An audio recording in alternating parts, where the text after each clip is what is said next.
Hello, friends. World War II has been the most brutal war in the history of mankind.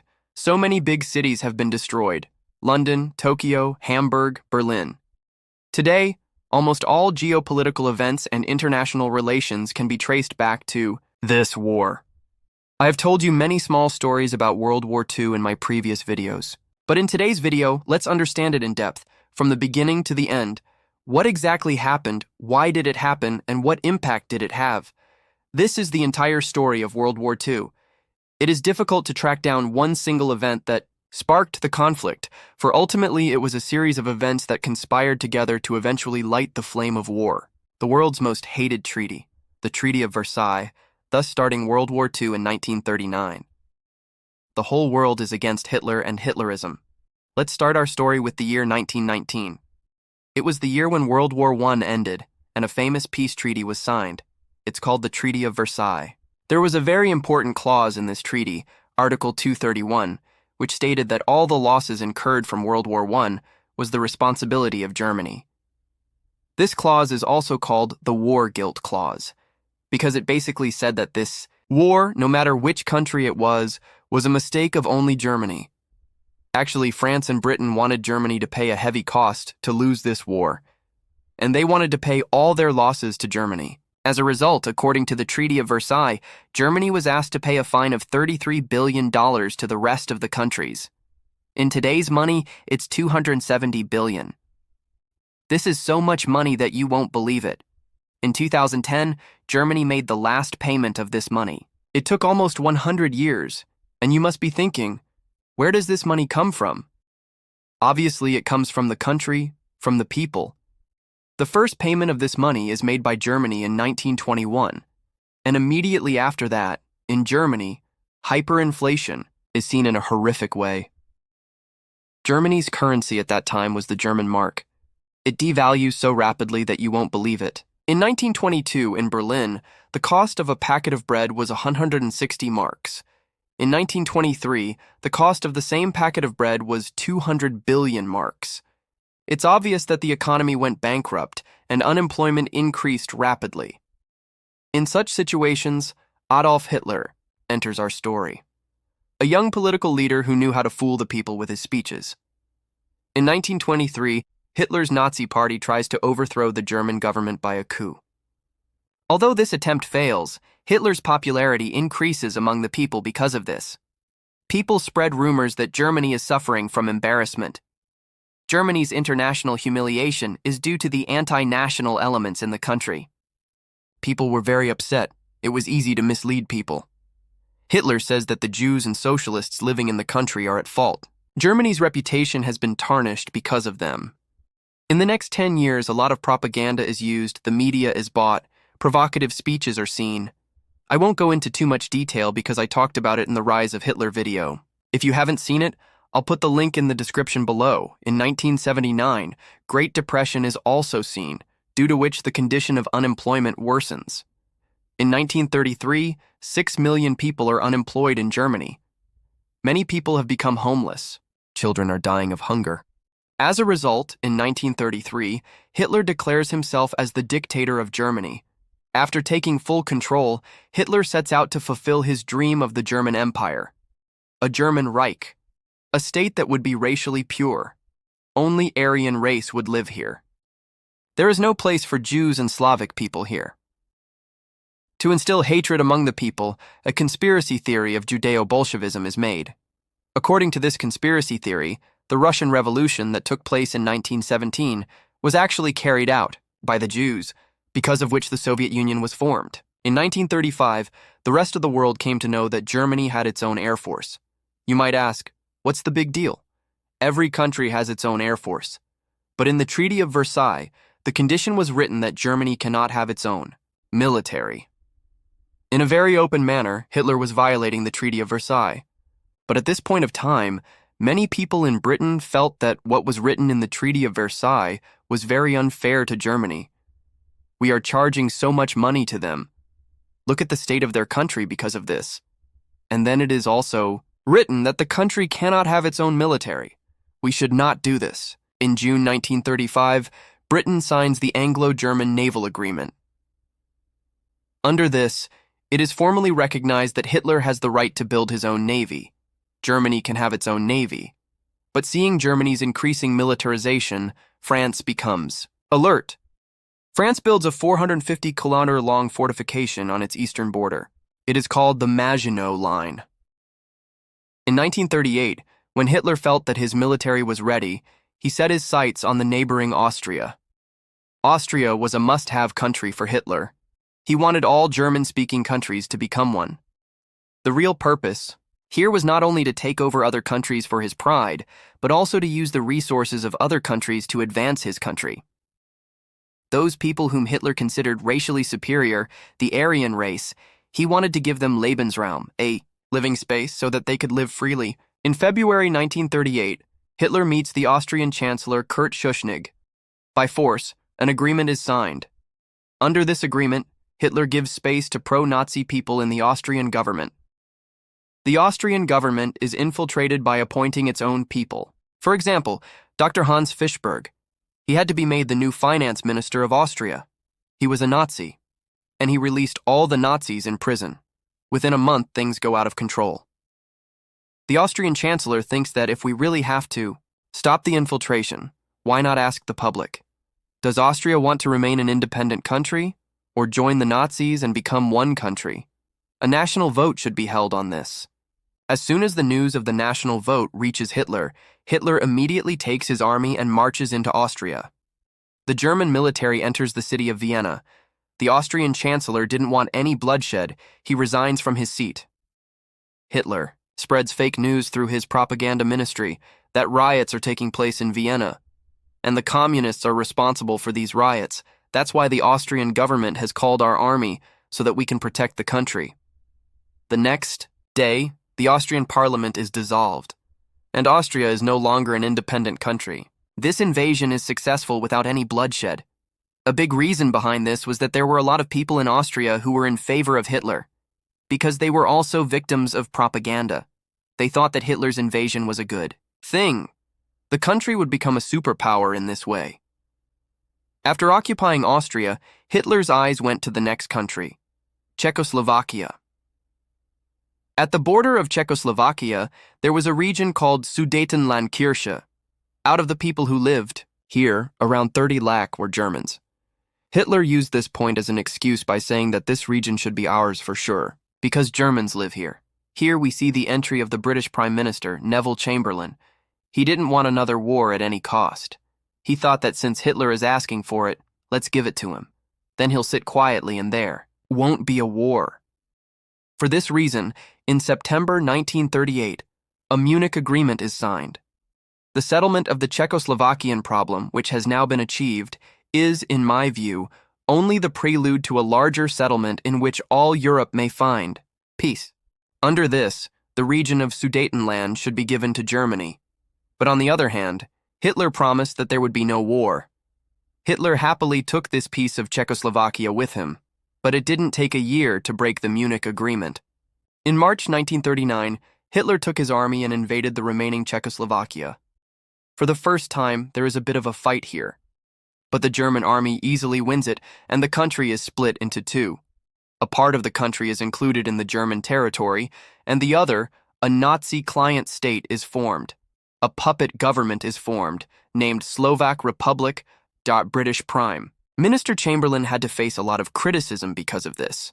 Winston Churchill famously said at this point of time, "You were given the choice between war and dishonor. You chose dishonor, and you will have war." Hitler's eyes are on the next country, which is Poland. To take over Poland, Hitler cleverly signs a non-aggression pact with the Soviet Union in 1939. On the surface, it would seem that Hitler hated the Soviet Union and the communists. But how did he do it? The only reason behind it was to invade Poland. The Soviet Union also wanted a share of Poland. So in this situation, the interests of both the countries met. On 1st September 1939, around 10 lakh German troops started moving towards Poland. They were planning to attack from both the north and the south.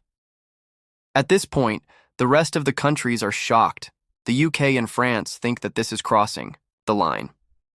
If Hitler continues to occupy one country after another like this, then we will also get the next number, What will happen to the world? We cannot tolerate this anymore. The UK gives an ultimatum to Hitler. If we invade Poland, we declare war on Germany. Hitler ignores this ultimatum, because of which the UK officially declares war on Germany. After that, France, Australia, New Zealand, South Africa, and Canada declare war on Germany. UK Prime Minister Neville Chamberlain broadcasts on the radio in an announcement. A state of war would exist between us. I have to tell you now that no such undertaking has been received, and that consequently this country is at war with Germany. But at this point of time, World War II hadn't started yet. This period is called the Phony War. Phony war means a war of lies. All these countries had declared war on Germany, but none of them gave military support to Poland. And Poland's army was very old-fashioned. They still used horses in their army. They couldn't withstand Germany's military strategies, and neither Britain nor France could save them. Approximately 13 lakh people were mobilized by Poland, but it didn't take a week for the German army to defeat them. On 8 September 1939, German troops seized Poland. It's worth mentioning about Hitler's revolutionary warfare strategy, which was called Blitzkrieg. With the help of this, Hitler successfully invaded many countries. It was a military strategy that focused on speed and stealth. We will invade other countries so quickly by using tanks that others won't even get a chance to think. On top of that, our Air Force will come, which was known as Luftwaffe, and the invasion will happen at lightning speed. The word Blitz means lightning in German. Hitler's focus was to fight the smallest of wars, to fight a war that would end as soon as possible, not even a week. To maintain this Blitzkrieg, German soldiers were given drugs. You heard it right. There was a drug called Pervitin, which is now known as crystal meth. Confidential military communiques reveal the Allies suspected the Nazis were using something to supercharge their troops. When this drug is taken, your fatigue goes away. You don't need to sleep at night. Your hunger and thirst goes away. You feel less pain, and you gain a strange sense of confidence.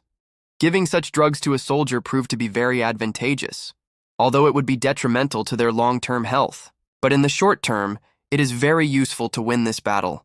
The soldiers on the other side will waste their time sleeping at night, but the German soldiers can finish their work in 2-3 days by working day and night. In the story, you'll see how successful Blitzkrieg's military strategy is for Germany. If we come back to Poland, Poland is not only invaded by Hitler but also by the Soviet Union. After the defeat, Poland is partitioned into two. Half of it went to Nazi Germany and the other half to the Soviets. The Soviets give their logic that, before the Russian Revolution, this area belonged to the Soviets.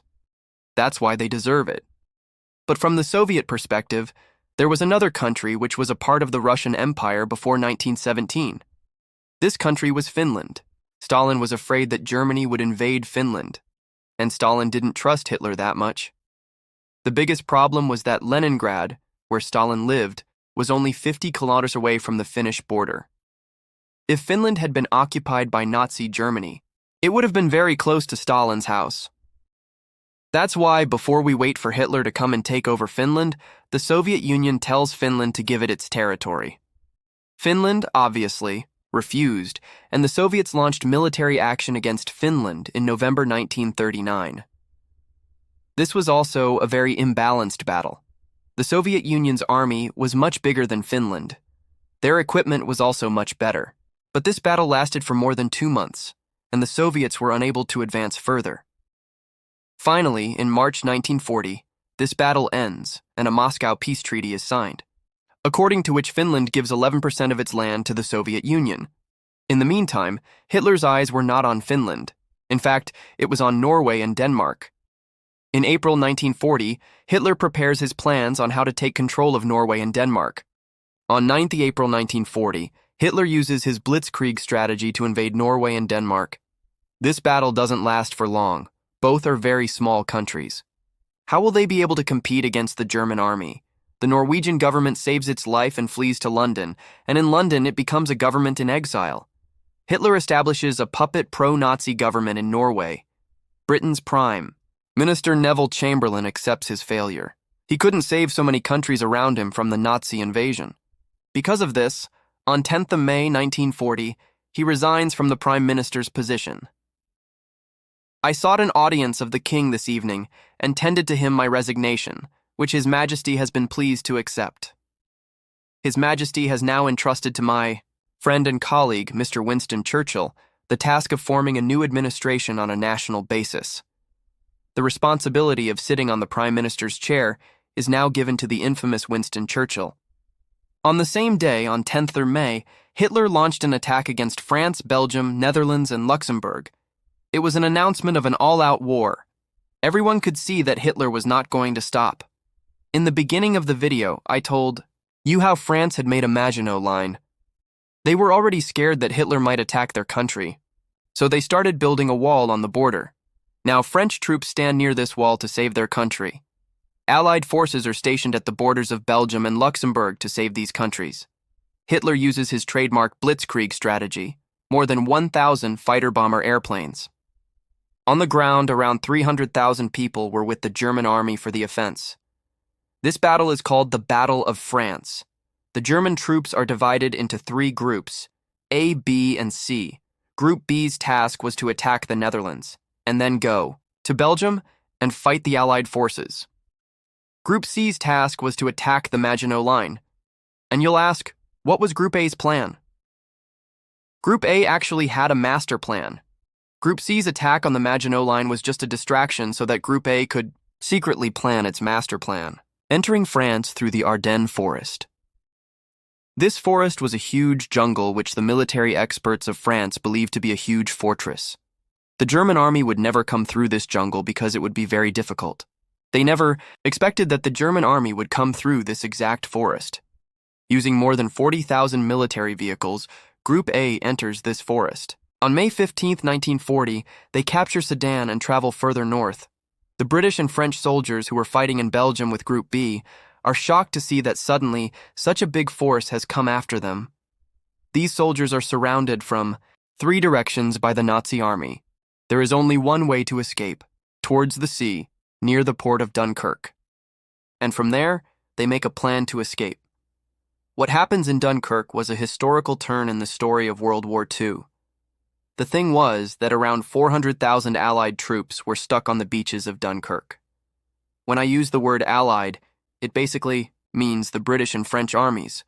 The countries that were fighting against Hitler, their groups and coalitions are called Allies, and the people who were fighting with Hitler are called Axis powers. So it was very important to save these Allied soldiers on time because the Nazi army was advancing very fast. They didn't have any way to escape.